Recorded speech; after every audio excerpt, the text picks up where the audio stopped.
Voilà, mesdames et messieurs les journalistes, donc ce matin j'ai présidé la cérémonie d'ouverture de ce premier forum sur l'intégration régionale, donc organisé par le département à travers la direction générale de la planification et des politiques économiques.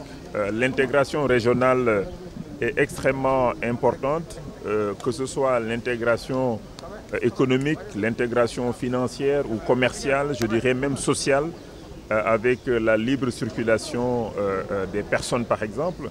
C'était important de recevoir les différents acteurs, notamment le secrétaire général de la ZLECAf que nous avons eu l'honneur de recevoir aujourd'hui, qui nous a beaucoup donc parlé de la stratégie de mise en œuvre donc de cette ZLECAf. Le maître mot pour nous dans le cadre de cette intégration, c'est surtout l'intégration africaine, l'intégration économique qui est extrêmement importante.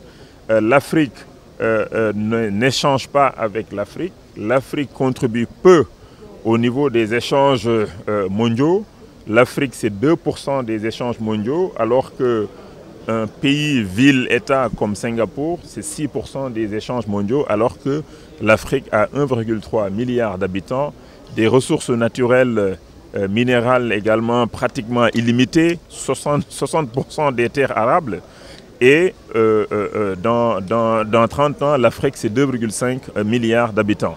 Donc il était question de débattre un peu sur ces questions. Comment améliorer, augmenter notre contribution au niveau des échanges mondiaux, mais surtout comment échanger entre nous, comment tirer profit de la ZLECAf, de la zone de libre-échange continentale.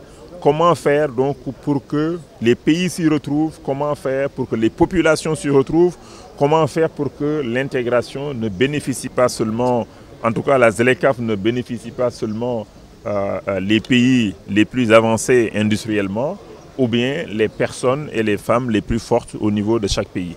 C'était ça aussi l'un des thèmes. Maître mot, c'est l'industrialisation. Comment industrialiser de manière compétitive et comment monter au niveau des chaînes de valeur. C'est ça que chaque pays africain doit faire.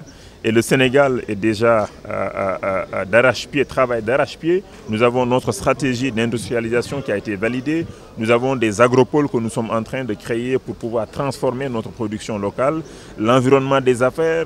Nous avons différents projets et programmes financés par l'État et les partenaires pour assister nos PME, nos investisseurs, pour que nous soyons plus compétitifs au niveau des chaînes de valeur. Nous avons une approche chaîne de valeur avec le territoire qui est couvert. Dans un premier temps, c'est 6 régions du Sénégal qui vont bénéficier de tout cela.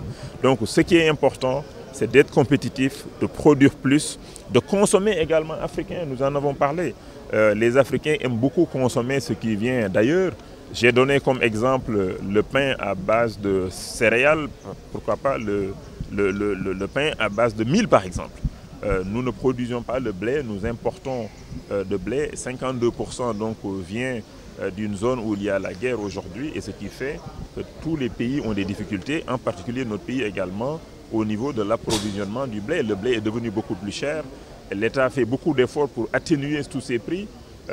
C'est un impact important sur notre budget, mais le plus important, ce qui est essentiel, c'est de consommer local, de consommer du pain par exemple avec du mil, à base de mil. Moi je suis preneur, hein. Si on me donne du pain à base de mil, je suis preneur. J'arrête de manger le pain donc à base de farine de blé. Vous l'avez dit, les infrastructures c'est extrêmement important.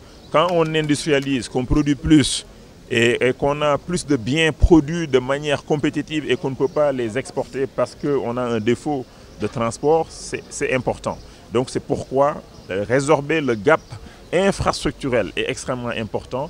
Mobilisation des ressources concessionnelles, mobilisation du secteur privé pour investir dans les infrastructures, mobilisation du secteur privé pour investir donc dans les industries. C'est extrêmement important et c'est un point fondamental.